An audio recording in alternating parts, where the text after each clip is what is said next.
wanted So to. close.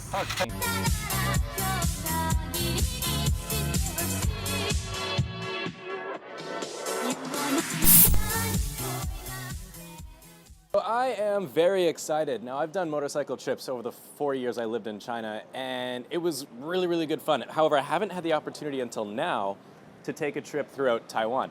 Now, the past few days I was waiting for you because you were doing family stuff with Vicky, so I wasn't able to go on the trip because it's much better, at least I believe, to do it with friends than it is to do alone.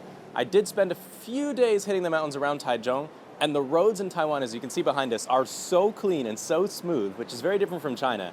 Guangdong was okay because I had a little bit of money, but for the most part, a lot of the provinces aren't, I don't know, it's more adventurous, but I'm still really excited to hit Taiwan. Now, you might be asking, Prozzie, where are you going? Well, we're hitting the middle, the very center of Taiwan. What's in the center of Taiwan? Well, I have no idea. I have no idea what's in the middle of Taiwan, but we're going to find out. That's all part of the adventure. We're going to go see instead of doing a little Wikipedia search, you know what I mean? So join us over the next few days as we hit some beautiful mountains and some beautiful roads, I hope. So thanks for coming along. Yeah, it's gonna be a blast. We're super excited to be here. This is our first road trip in Taiwan since we've been here, and we're happy to join you. All right. And see what trouble we can get into. All right, well, let's hit the road and see what we can see.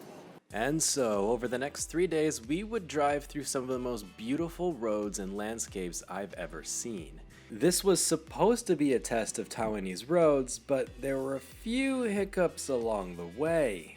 So, quick update, we are not 10 minutes into our trip, not even at a Taichung, and my bike died again. The problem is the thing that's giving the spark plug spark, I don't know, it kind of acts like an alternator in a car, but for a motorcycle, I forget the name of the part. It's kind of old, it needs replacing. So when the bike gets really hot, it won't start. And it's never done, I think I stalled it when I was trying to pull it away from the lights, and something happened. Now, if you're wondering where Vicky and Sean are, well, they left me. So I'm just gonna wait for my bike to cool down and yeah. Hey, what's up, guys? What? What happened? Well, you know, I just figured I'd stop and see all the scenery, you know what I mean? Some really beautiful, I just wanted to stop and see all the factories, you know, they just look real. We get a beer over here. Just stunning. But no, it didn't break. Old Murphy here. Thank you guys so much for watching. Stay positive, keep your stick on the ice. Follow me on Patreon, and my Instagram account is Prozzie_86. That was our 20-minute ride. It was fun. Yeah, no, I'm just kidding. We're gonna get this bike fixed and we're gonna make it.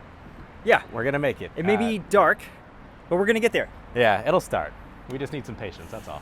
The Yamaha, being the reliable bike it is, started back up and we were on our way. It wasn't long, however, when the bike decided to break down again. So, yeah, I really should have learned my lesson from the Santana with C-Milk because that thing had a dead alternator. We decided not to fix it and carry on because what happened was, well, I'll show you the clip. How did you get it going? You gave up on it.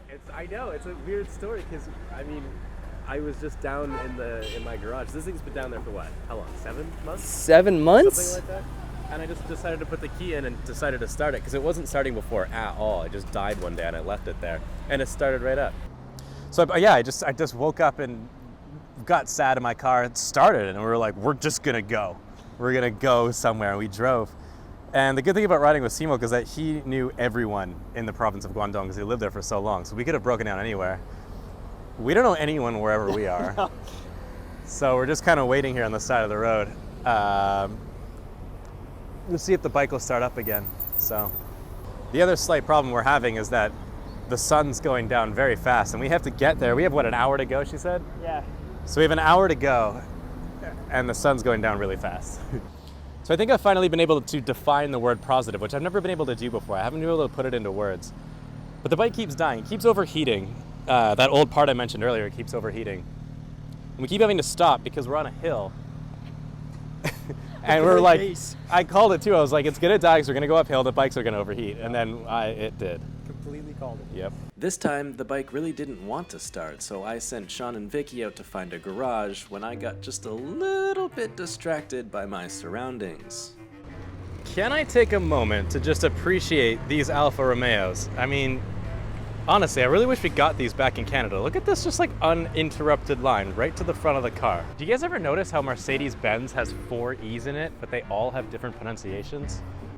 So this is interesting. It's like a Citroen, kind of a people carrier, sort of like a moving van. But if you take a closer look, it's actually 2 different Citroens cut in half. I think that's what they did in the production line. Like this half, they have one side of a Citroen, and then over here they took another side of the Citroen and they just kind of glued them together to make a whole other car. Which I'm not sure if that works. I mean, even like these wheels don't even have arches on them. It's just kind of cut off. There are 36 squares on this turn signal, but 38 squares on this turn signal. Vicky and Sean have been gone for a long time. And like the sun's gone, I don't see it. There's still light in the sky, but the sun is gone. And I'm just stuck in this like abandoned weird parking lot. I suppose it's not abandoned, there's cars in here, but I'm not even sure what shop it's for. Ooh, look at me, my bike's actually start. Pretentious. After giving it a very manly push start,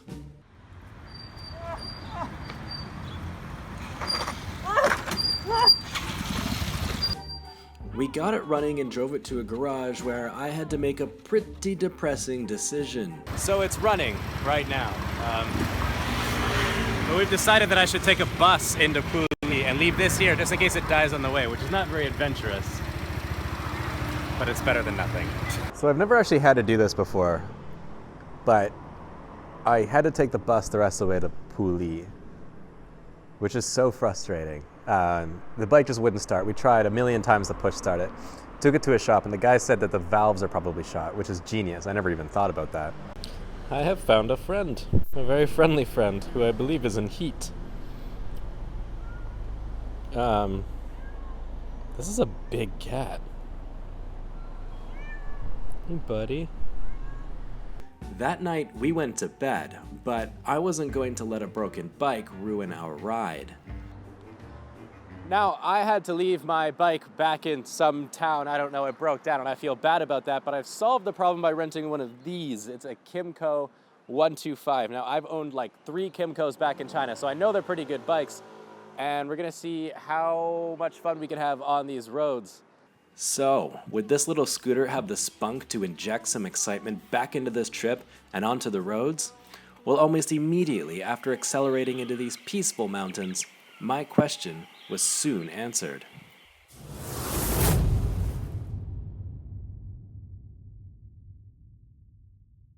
Woo! This, right here, is why Seamilk and Winston recommended Taiwan to me.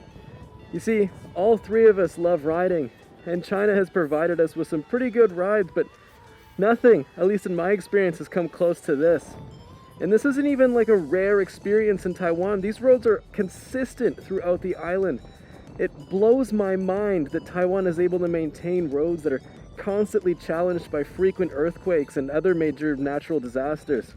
I can't even begin to imagine what their budget must be for this kind of thing.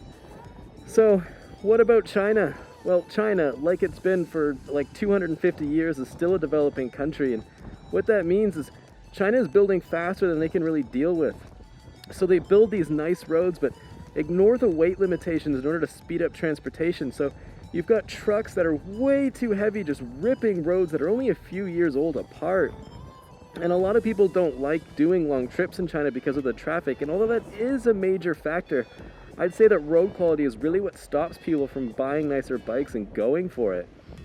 There's just no 2 ways about it. Taiwan just has better roads. China kind of loses on this one. It's smaller than China and most of the place is covered in mountains, so you get stunning views and really fun twisties. Now I'm going to be starting this series where I compare China to Taiwan, and I know this particular topic isn't going to be interesting to everyone, but I don't think I've seen any video of people really comparing every aspect of living here, and that's what I'm going to be doing. This topic is also a very face value type of thing, but I'll get deeper in later videos once I kind of think of better topics to talk about it. I just wanted to get this one out because it's sort of a series that's been on my mind for a while. And you know, I was out on this road, so I wanted to kind of share this with you guys, but I really appreciate you guys watching. Check out my Patreon page. I've got other videos on Patreon where I've checked out the other roads and things like that, and explored around this city and also Taichung and up in the mountains and things like that. So stay positive, keep your stick on the ice, and I'll catch you on the next one. I just finished filming this like epic kind of twisties going around the mountains, and I lost the fuzzy part on my microphone, so it's just all wind noise, which kind of ruins a big part of the video I was trying to make.